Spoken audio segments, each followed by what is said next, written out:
Hey everyone, this is Cody Jennings, owner and operator of JigMasters, your premium source for jigs, buzzbaits, and much more.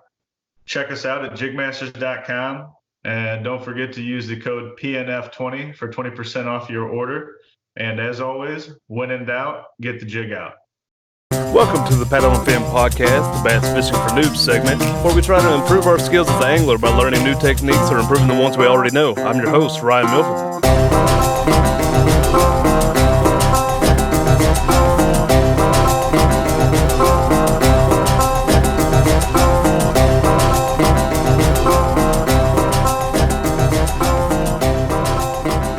Welcome back to Paddle and Fin for Noobs segment. I'm your host, Ryan. And today we got the Jigmaster himself, Mr. Cody Jennings. Hey, thanks for having me on. Yeah, man. Hey, you're actually the first person that's been that's came on my segment for a second time. So you should get some type of award or something. I would like to think so, at least a mini plaque or something. I'll get a piece of wood and like carve you a little plaque with a screwdriver. Just make it say noob times two, you know.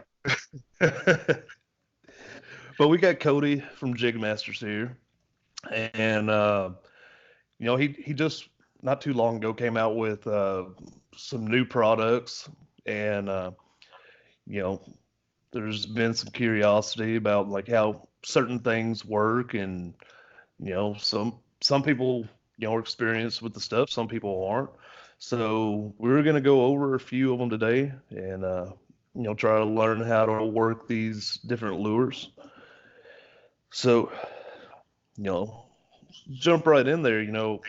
One technique that's I've got my eye on. I ain't got none from you yet, but one that I'm curious about because I love the way it looks is the punch rig. Now, I don't fish a lot of from what I know, you're going to fish that in a lot of like heavy mats and grass and stuff like that. Yep. But I don't fish a lot of that right now personally. So I'm curious about this. You might get me to go find some grass here. Hopefully you will. But let's just get on with that punch rig. So, am I right with you're gonna target a lot of thick mats and grass and whatnot with that?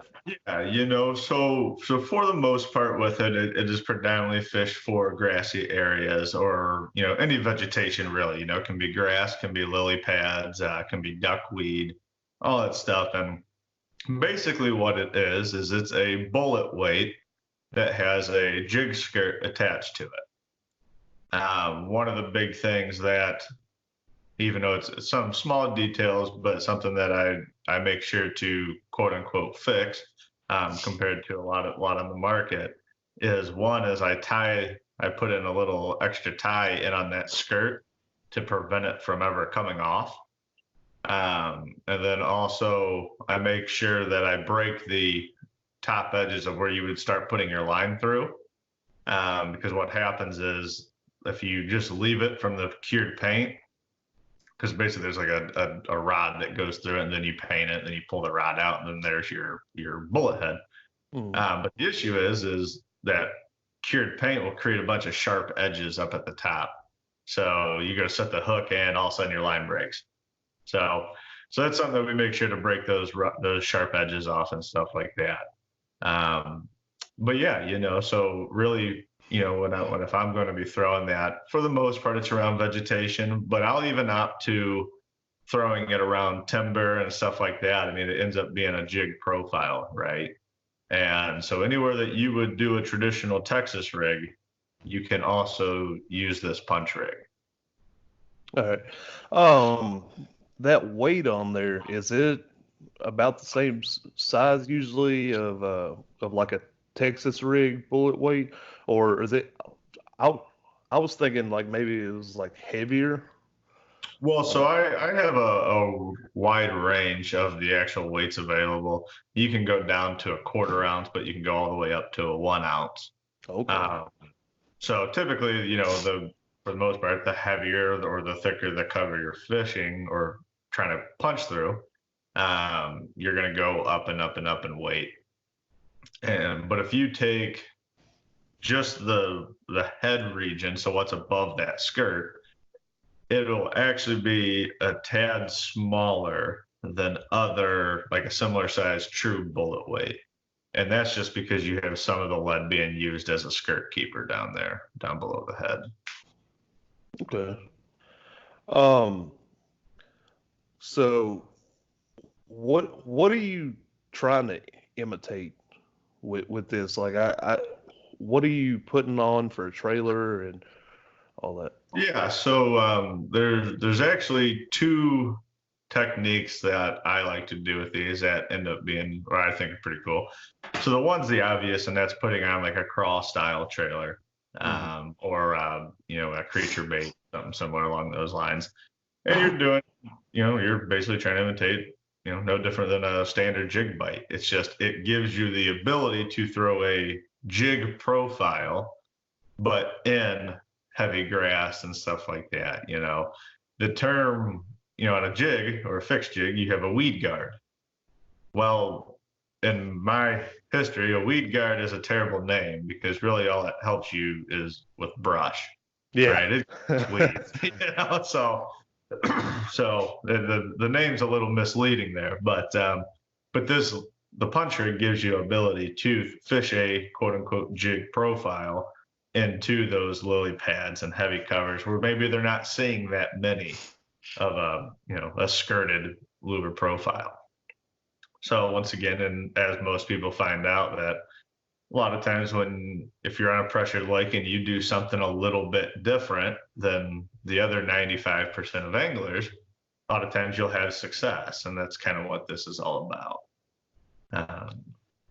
Yeah, I mean, you sold me right there. You know how much I love the jig. So just Yeah. so it's basically like a jig made for grass. That's pretty much Yeah. all it is. All right. So as far as your setup, rod, reel, and line, are you basically using the same setup you would with other jigs, or is it different? No, so for me, I'm using 20-pound fluorocarbon. I'm not a huge braid fan, but that's really just because I fish so much clear water. Yeah. But yeah, typically for the most part, I'll have 20 to 25-pound fluorocarbon on. If anybody needs a recommendation on that, I highly recommend Seagar and VizX. Doesn't have much memory, and it's tough as nails. So I kind of recently switched to that late last year and have been very happy with it.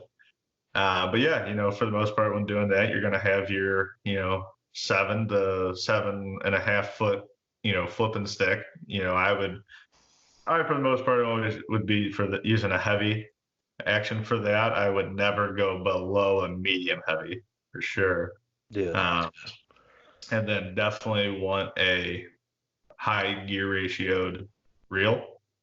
At minimum, I would recommend, 7.5 to 1 for the gear ratio. But anything above that, it's just going to help you because most of the time when you're fishing these, you're in really super heavy cover. So when you set the hook, you need to be able to move the fish and then, with the reel being able to keep up with it because it's easy to build slack up in that heavy cover and they get off or they hang you up and then they swim away and your bait's in tangled in lily pads and all that.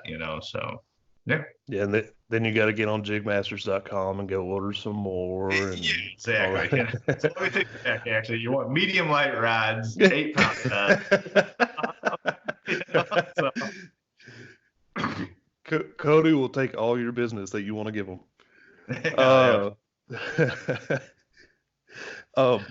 So is there a specific time of year you tend to go towards a punch rig or a certain water temp or anything like that? Yeah, so Well, I never actually said the other technique, but we'll keep answering for like a traditional flipping style with it, where you're using it as a punch rig. Really that's going to, at least up, in the northern states, it's really going to be key, for the most part, probably about May, early May. And, really I would fish it all the way through November, really, a lot of it depends on lake setups, because some lakes up here, all you have is shallow grass. There's Okay. a place I fish, and like if somebody just says, "Oh, where'd you catch them at?" and they said, "Ah, we were fishing grass," okay, well that eliminated roughly 3% of the water. So, and a lot of times when lakes, when that's all they have, those techniques work predominantly for most of the year.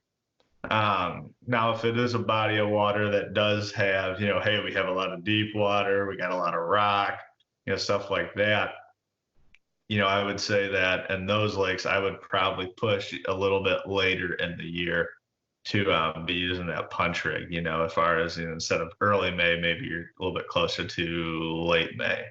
And that's just predominantly that rocks heat up faster than they hold heat. So when you find rocky banks, riprap banks, stuff like that, that typically your high activity level of pre-spawn and stuff like that is going to happen there first. So I'll focus more on those. But yeah, for the most part, you get to use it pretty much year round outside of fishing super deep. And then it's not necessarily that it wouldn't work. It's just you have better tools to fish deep. Uh, I was thinking about it when a bunch of us from Paddle and Fin met up on Del Hollow. That would have been perfect for there because that's basically all we could fish was grass. Yeah. Uh, Yep. there's a ton of grass out there, and that's where most of the fish that we caught came from. Right. It's grassy area. So it would have been cool to have some of those back then because like everybody else was using like Texas rig worm peg with a little bobber peg, Yep. and to give something a little different, like a crawl in there that might have Said been what that. set me apart. Yeah, that like I said, being able to get a jig profile and to cover that traditionally nobody else throws a jig in, whether it's too grassy or too snotty or it's duckweed or whatever. That little bit of difference can make a huge difference for you catching fish compared to the kayak next to you. So, we talked about where to use it. Are you using it the same as a regular jig, like once you get it in there, or is there something you got to do different when you're fishing that grass? Or because I'm not used to throwing a crawl into grass. So Yeah, it kind of depends on how thick that cover is. A lot of times with lily pads, depending if they're a little bit sparse, you can kind of really fish it all the way through it. But if you're fishing like super heavy, duckweed mats or even thick lily pad fields, literally you're dropping it and you're trying to find some sort of quote unquote hole in the grass or whatever. You're kind of dropping them there or close to there, and you're probably only moving that bait maybe 5, 6 inches, whatever, and then you're actually going to pick it straight up out of the cover and then try to move it to either your next hole or pick it up and reel it in and repitch. You're not really doing like a slow retrieve all the way back to the boat. okay. And that's not necessarily due to the lure not being able to do it. It's actually like your line starts catching up and stuff. And, so you kind of start getting a bad scenario there. So a lot of times you're trying to pick and place. Even though everything looks the same, you're finding those little differences and trying to target them. See, we should do this episode sooner because maybe some of those guys at the 10 going down to Florida, they could have used some of these. Uh, but yeah, that's about all I got for the punch rig. Is there anything you want to add onto that before we move on to the next technique? Yeah, just one more thing, and I was somewhat alluding to it that there's two techniques I really like using it for. One is the one that we talked would be the traditional method, Oh, but what I've found that it's also very good for is actually using it as a swim jig. So okay. instead of doing like cross style trailer stuff like that, which you can still do and still fish a swim jig, but start using like a paddle tail swim bait, something like that, and that bullet head comes through the grass very well. So you would just, you would put on you would go lighter. You're not typically going to go up to a 3/4 or 1 ounce one. You're going to be probably with a quarter, maybe a 3/8. But, you rig it down, you put your swim bait, on a hook behind it, and you fish it just like a swim jig. So you're going to cast, you're going to try to reel it down little, if there's little lanes and stuff out of the grass or whatnot. Not the best method for super thick cover. But if you are fishing those areas, especially like a lot of like your harbors on Lake Erie and stuff like that, where there's just these big grass fields of, and they're all sitting, 6 inches to a foot below the surface. You can fish this and get it right in that line of where to the top of the grass and bring it through without any issues. I really like using them for that as well. Okay. So next on the list, something else for a swim bait. We got the swim bait sled. Now these here, I actually have had some. I've tried them, but more than likely, knowing me, I didn't use them properly or in the right place or something like that. So, Yeah, that's fair. so with it, you obviously you put a swim bait on there, right? Right. Yep. One thing I have wondered with this is that hook, is it supposed to stick out the top of the swim bait and be exposed? Yeah, so for this style, yeah, it is not a terminal tackle option that's good for heavy cover. It's really used for when you're fishing kind of more open water, or if you're just fishing, gravel bank, stuff like that. It's not really meant to be, fished around too much grass, or a lot of timber, stuff like that, unless you're, very accurate on, where you're pitching it and where you're retrieving it to. So no But grass or timber for me. yeah, some guys might be able to get away with it, right? But Yeah. yeah,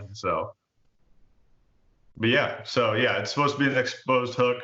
It's really supposed to be a high hookup percentage. Fish hits it, you have a great chance of hooking it since, well, the hook's exposed. Um, it's we go anywhere from an 1/8 ounce up to a 1/2 ounce currently. So when you go to those 1/2 ounce models and stuff, it's really supposed to be able to allow you to fish a swim bait slow out deep. Or I mean, you can fish a little bit faster too, but for the most part, it's kind of a more open water technique. You can either put hollow body swim baits on it or your traditional like paddle tail style. Really, another key thing that head shape was developed for was actually bed fishing up north, for smallmouth specifically. Now, will they work for largemouth? Yes, but as far as what we were really designing around were the smallmouth. It was June 1st last year. They were on beds, and this is like as north possible you can get in Wisconsin before you're actually crossing into the UP of Michigan. And but anyways, so what this head does is when whatever swim bait you have on it and stuff, when you actually pitch it on a bed and you let it sit, it basically rocks back and forth. That little bit of current in the water and stuff like that, it'll actually rock. Just literally think of like a rocking chair. So that swim bait's actually, you're not doing anything to it, but that swim bait's still moving a little bit. So you're not having to create action and pulling it off the bed accidentally or something like that. You can really keep it there and it'll still kind of move around and bother those fish. That's awesome, because the less I have to do, the better, because I'm going to screw it up. Well, yeah, I mean, bed fishing, especially when you start finding those bigger females, it's a game. It's truly an art. You can have a bed that's the size of, let's say it's a 1.5 by 1.5 kind of square or circle, whatever. And only about 10%, there's about a small 10% area of that bed that is the only spot that you have a chance of getting bed. And I've seen this, I've seen it even on bigger beds. If you hit the top left corner of the bed, you can do anything you want. You can put any crazy rattle on it, whatever. You're just not going to get that fish to hit. They might move around, kind of act bothered, stuff like that, but they're never going to pick it up. And then you pitch down to the front right corner, and instantly bait didn't even hit the bed yet. It's still sinking, and those fish will kill it. You got to play with those fish a lot. But when you find that kind of key spot, you want to be able to keep a bait on it, right? So like I said, the less you have to move it, the better. Yeah, that's awesome.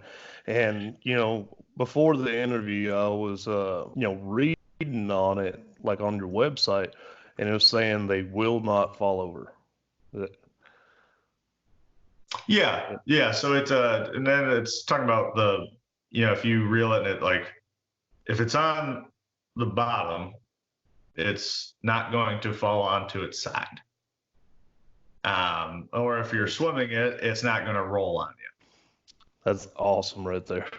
And that is once again, why most of my lures kind of have more of some sort of stand-up presentation to them, is that really actually helps it, or helps you not snag it up as much. Because if it falls to its side, you have to worry about the gap of the hook of, missing cover. When it's standing in its true position, you only have to worry about the thickness of the hook, which is considerably less. You're talking about an inch versus, a mill or 2 millimeters. So it's a pretty substantial difference. So that's what happens when an engineer / fisherman starts making lures. Yeah. Start seeing little details like that. Quick. But so as far as your setup with the Swimbait sled, what are you using? I've talked to a lot of people about different ways of working a Swimbait, but with this particular head with the Swimbait, what are you using, rod, reel, and line? So really for, traditionally I would stick with a medium heavy, but that has a fast tip. You want a little bit of tip action there, which I wouldn't care about if I'm punching, but I do care about if it's more like a cast and retrieve style bait and stuff like that. A few reasons. A, it increases accuracy on long cast. Having that little bit of tip action, you can get used to it a lot easier. But then also, when you hook those fish from especially a far distance, stuff like that, having a little bit more limber tip will help you keep them buttoned. I would probably be more down into if I'm throwing the light, like the 1/8 ounce or something, I'll probably have like 12-pound fluorocarbon on. But then if I'm fishing, let's say the 1/2 ounce, stuff like that, I wouldn't be scared to bump up to 20 there. But traditionally, most of the sizes, you're going to be kind of fishing more like a 12 to 15-pound fluoro, kind of a 7 to 7 foot 3-inch rod, probably medium heavy. You can get with medium too, especially on the lighter weight ones. But you just want something limber enough that when you set that hook, you get that nice big bend in the rod, and that'll help you keep them loaded especially from distance. Okay. What about reel? Did you?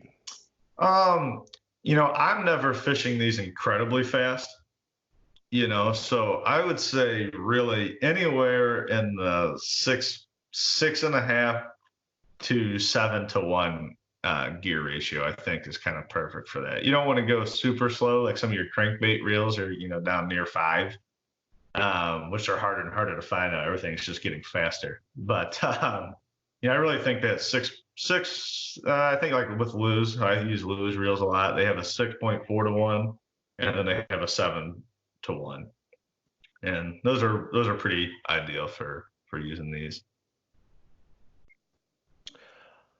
All right. I actually, later on after we get off here, I'm supposed to be going fishing, and so probably going to be targeting a lot of like, kind of deeper water. Yeah. And so I'm thinking about, trying this technique out and just try to fish some deeper. I think I got some of these from you, and I believe I got the 3/8. So yeah, I might be tying that on, giving it a shot today. You think it'll work? You said, it's pretty good for like bed fishing and stuff. Well, what about like these colder months? You think, I hear a lot of people talk about swim baits. Yeah, no, the paddle tail swim bait is honestly either great to solid option pretty much throughout the whole year. Um, when it's truly winter and you're ice fishing, okay, maybe not, right? But when you have that ice off and stuff like that, and that super cold water, sometimes that's when your fish will really start staging, and they're kind of staging and really putting on a nice feed bag before they really start focusing on the spawn. So a lot of times you'll kind of find them the largemouth, even though they're not traditionally schooling fish, but they'll still actually kind of bunch up in transition areas. And swim bait is a great method to catch those. And then as you push to the warmer months, well, you can fish a lot of these swim baits in the grassy areas, shallow grassy areas, or go back and fish them out deep when it's the hottest summer. And then in the fall, those fish are putting on once again, a heavy feed bag before winter. So they're targeting any sort of bait fish that they can find, for the most part. And once again, it's great there. A swim bait's a very versatile option. Maybe not the huge glide baits that you see people throwing that are, 15 inches and stuff. They're just basically musky lures at that point, maybe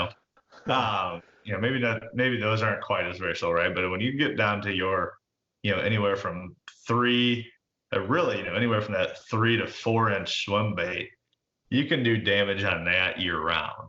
And as you get bigger, they kind of get a little bit more keyed to just a certain time of year, or certain lakes, but yeah, you can really use these pretty much year round. Well, it sounds like I'm gonna be breaking out the Kayak today. So is there anything else that you want to touch on with the swim bait sled before we move on to the next one? Just to keep it in everybody's mind and stuff like that, we're incredibly close to actually launching our own swim bait, our own paddle tail swim bait. So, I actually, if you can let me run for like 3 seconds, go for it. I got an example. So, so just so everybody is aware, I had no idea that he was in the works of his own swim baits. So this is pretty interesting. It's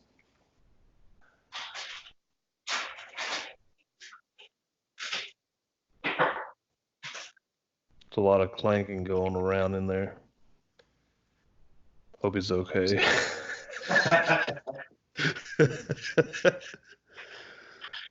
Trying to do some commentary till you get back. Yeah, I heard it. Yeah. So this is if you can see it here. Let me know if you can see it. Yeah. Okay, so this is the 1/8 ounce swim bait sled. But anyway, so this bait there's a few things. So it's got a real big paddle on it. It's a little bit thicker than the Kayaks. It kind of creates a little bit more lift. So these you can retrieve slower and keep it a little bit higher in the water column. And the body, I don't know if you can really see it or not. Yeah. Got these little hard angles there at the bottom. You can't see this flat. And what that does is, once again, this was kind of for a bed fishing idea, is as this bait falls, instead of just, having it where the tail's lagging a little bit, stuff like that, what this bait does is it rocks back and forth on the way down. So once again, that's really geared for bed fishing, or even if, you have that, a largemouth or something, follows it up. You see that you can quick stop it and it will have its own action on the fall. It would that kind of look like it's like dying as it goes down? Yeah, it kind of looks injured, you're not dead, but it kind of wobbles down like that. And but yeah, so I'm really excited for this. We finally got the production mold all figured out and all that stuff. So now it's just coming up with what colors we're going to launch immediately and getting them on the website. You actually sent me a picture of that a while back. You texted it to me, and I thought you were just showing off like how well the heads go off. I didn't realize that was your own swim bait. Yeah. And this is just a random color from just a random mix that we were throwing in the melting pot to just test the mold. Go ahead. Now, had you announced that prior to this, or are you like? We briefly touched on it on the podcast, the OG podcast. Oh, did you? We were also talking about like everything that's coming out prior to March. So basically, or by the end of March. And so there was probably a lot of information that was missed because we were talking like about 30 products, so it was just kind of, it was a lot. So, and poor Brian was getting lost too. And I think I was, and so was Jason, about what did we talk about, what didn't they? I had a whiteboard with everything written on it. So, man, the OGs always get the good announcements. You got to beat them to it, I tell you. All right. Let me get back to my notes here. I had to run to my text real quick to be like, is that the one he sent me? Nope. All right, so I think we finished with the swim bait sled. Yep. So let's move on to the next one. The marabou jig. Now, something I did want to ask right off the gate. Is it is like a hair jig, right? Correct. Is it something different from your traditional hair jigs, or like for it to have a different name, or how does that work? So the marabou is a type of quote unquote hair.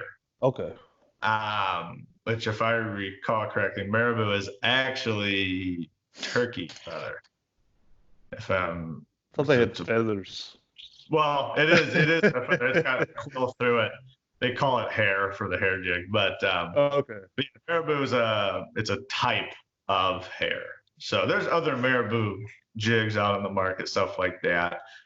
Traditionally they're always just on a ball head, and they give you a little bit, a couple strands, they tie it on, stuff like that. The big difference with mine is, one, we make sure to put a quality hook in them, because that's a big issue for a lot of them. A lot of them just have the cheapest 90-degree hook they can find, and they put it in there and they bend like crazy. So that was one of the complaints that, once again, this is worked on with the Woodwards up north. And, so that was one of the complaints. Another one of the complaint was how much hair there is, or how full it was, because that stuff soaks up water. So even though it looks like, oh, it's a pretty big presentation, you throw it in the water and it shrinks to like 1/10 of its size. So if you don't have a real thick, or a big, a high hair count, your profile is going to be incredibly small. But so anyway, so we have two kind of models there. We have a standard sink rate, which still falls a little bit slower than, so if you take my 1/8 ounce versus a competitor's 1/8 ounce, mine will fall a little bit slower. But then once again, really geared for bed fishing, we have a slow sink rate option as well. And what that is it's basically, it's got doubled up the hair count on it. So it creates more drag as it's coming through the water. This is a true 90-degree stand-up head. I mean, it's literally straight up and down in the water. And every time you pick it up and you drop it, it goes right back to the spot. And once again, that's predominantly was geared for bed fishing, for smallmouth and stuff. And the reason that slow fall rate kind of option is cool is, a big issue with, and I would have never believed it unless I didn't go up there, was those smallmouth seem to be incredibly honed in on fall rate. So, if I put a tube on a 1/8 ounce head or a 3/16 ounce head, they wouldn't touch it. If I put a tube on like an 1/8 ounce head, I'd get a little bit of action. If I would put a big tube on an 1/8 ounce head, so it would slow it down, they'd be all over it. It was pretty incredible to watch, really. And same thing for a lot of, they use the swim baits, stuff like that, a lot for bed fishing up there. And it was the same thing. If you had I think when we were doing it, if you had a 3/16 ounce head, you weren't getting touched. Switch to that 1/8 or even lower if you had it, and then you'd start getting bit. So the cool thing with this, so typically or traditionally, the option would be for a hair jig world, if I need to slow it down, I need to go lighter, right? So now you're down to because they sink relatively fast, I'm down to a 16th ounce hair jig. I don't know how often you've tried to cast a 16th ounce hair jig. It's not very easy. And then especially when you're trying to be incredibly accurate to a bed, and the only way you can cast at it is if you basically sit on top of it. It's so that's why we have these a little bit heavier heads, but we have that slow sink model so people can still cast them easily. And knowing I think you said you don't even own a spinning reel.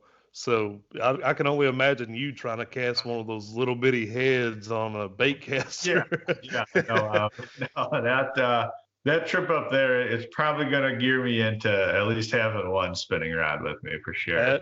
That's all I carry. I carry one medium light. I usually use it, for like Ned rig or little bitty worm or something like that. Oh. Were you about to say something? No, okay. Oh, okay. So do you put a trailer on these, or you just fish them as they are? Nope, you fish them as they are. Really the only way that you can kind of put your own spin on or stuff like that is some people will kind of dye the end of the hair and stuff like that. I'm not a big fan of it, but everybody kind of likes doing their own thing. Or you can trim up the hair because it's a lot, compared to what people have traditionally seen, in the stores and stuff. Some people, it's another way to if you only have one and they want a faster sink rate, you can trim some of that hair off. Because that hair ends up going about, I want to say anywhere from 2 to 3 inches beyond the hook. So there's a pretty hefty amount there for sure. So people can kind of lighten that up and stuff. But for the most part, you take it right out of the package and throw it. Cool. So what are you generally throwing this on? Rod, reel, line? Well, so, this is where you're going to want to have a spinning rod. You might be able to throw the 1/4 ounce fairly okay on a medium casting. But you'll really want a spinning rod for these. And traditionally, you'll be using somewhere around 8-pound fluorocarbon. Now I know a lot of guys, and Josh and Caitlin up north and too, they do it as well. They do it as the braid as the backing, and then they tie leaders to it. I'm not a huge fan of it, but it's also because I'm lazy. So I'll be honest, so that's probably the only reason I'm not a fan of it, but yeah, it's definitely more of a finesse option for sure. All right, sweet. So you said you're mainly targeting beds. Well, let me jump to this real quick. Are you like this is mainly like a colder water lure, right? That's what I've always heard with a hair jig. Yes, you can do well with them still in the warmer months. Um, you're fishing them out deeper. A lot of times you're trying to find like, whether it's like ledges, underwater ledges, stuff like that. Or like I've had success like stair step kind of style, where it's like, oh, drops down to 6 foot. It's that for about, I don't know, 10 feet, drops down to 12, oh, another 10 feet, something like that. You see that a lot in like quarries and stuff like that. But yeah, I mean, it's really, its main use for everyone is in those colder months, especially the marabou, and it has this real, it almost kind of, I mean, like it just has this real kind of just fluid wave to it when you're not touching it. When it's in the water and it's wet, that stuff will really kind of pop out and it just waves real subtle. And that subtle movement really just triggers a lot of fish, and that's why it's a great option in those cold months. And those fish aren't like exceptionally aggressive. They still want to eat, and they still have to eat.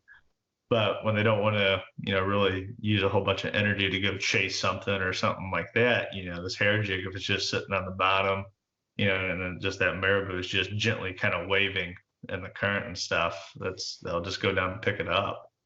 So are you just letting it sit there?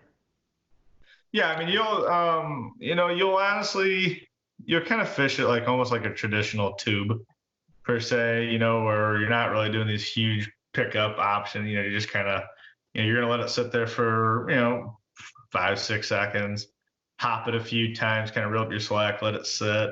Like I said, that marabou does a lot of its own natural action on its own. So you don't have to move it too much, but you will, you'll keep it at the bottom, but you'll kind of fish these back. With this style head. Now there are some other hair jigs on the market that are kind of more for like vertical fishing, kind of more geared towards like bait fish imitators. But this style head is more of a head meant to be fished off the bottom. All right, awesome. Is there anything else you can think of that we need to cover before we wrap up that? No, I think we did a pretty good job going through those 3 options there. Tease the Swimbait a little bit too, and tease me, making me think that you like announced something new on my segment. Well, I think we did it better on this one, so if that helps. There's a bunch of more lures coming out and stuff. So, obviously I hope everybody is, keeping active and constantly checking the website or, following us on social media and stuff like that, so a lot of stuff coming. Pretty excited. Sweet, man. We love, well, that's going to come out wrong. I was going to say we love you here. I mean, we do, but I don't want to get awkward here. But yeah, we love all the stuff you come out with. We know you're going to have quality products, and you always seem to try to get that little edge on like the little detail that's going to make it that much better than other products on the market. So we love that about you and love the products coming out with. Is there anything else that you'd like to talk about before we start wrapping it up? No, like I said, I think we covered this pretty well. I'm assuming as some of the other stuff gets launched here shortly, that we'll probably be doing another one, so everybody stay tuned. Yes, sir. So for this episode, I decided I wanted to, do a little giveaway. Okay. So on the, It's come out tomorrow morning. So on the show post where we post like today on Bass Fishing for News, we got Cody Jennings, blah blah blah. Yeah, I want y'all to comment on there and say which of these 3 techniques we went over is your either favorite or the one you're most wanting to try out. Whichever one it is, I'm gonna see. Like, then we're gonna take everybody that did that, put them in a random generator, and um, gonna win a $25 Jigmasters gift card. That sounds pretty good to me. Sound good to you? Yeah, oh, that sounds a good deal. And between that and then making sure to use the code PNF20, get a 20% off, makes that money go a little farther too. So Yes, sir. Yes, sir. Got to use that PNF20. But yeah, so out of the 3 lures, which one is your favorite or which one you most interested in trying? Comment that on the show post on Facebook. And, probably Tuesday we'll randomize it and pick a winner. But Cody, I appreciate you coming on talking about this stuff. Is there anything, sponsor social media? Of course, go follow Jigmasters on Instagram and Facebook. Yep, yeah. Instagram, it's just at Jigmasters, and then Facebook, it's at Jigmasters Tackle, one word, no spacing. But yeah, make sure to follow us on there and see all the new items coming out, or updates of people catching big bass on our products, stuff like that. So yeah, and then in the event that if you're on the water and you can't get a hold of me, or you can't get a hold of any of the paddle and fin guys for maybe some tips and stuff, just remember the slogan, right? When in doubt, get the jig out. So yes, sir. All right, man. We appreciate you coming on here. We'll have you back on sometime. Everybody else, appreciate you listening. Make sure to go to that Facebook post so you can get in on the chance to win a $25 Jigmasters gift card. Peace out. Go check out the website, guys. Paddle, the letter N and fin.com. Also check out YouTube, youtube.com/paddle and fin.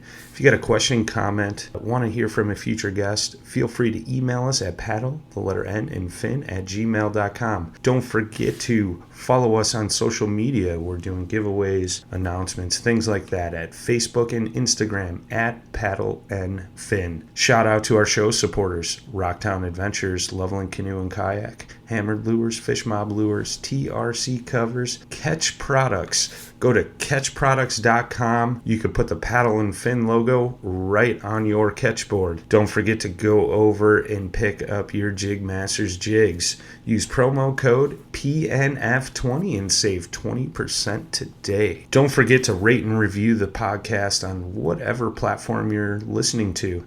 It helps grow the audience, helps others find our podcast. So please drop a 5-star rating in on the podcast platform you're listening on. Don't forget about the recycled plastics program, you guys. Take your used plastic baits, put them in an envelope, mail them to the address in the show notes. Our man Eric Richards at Hammered Lures melts those down, makes new baits, and donates them to various chapters of Heroes on the Water.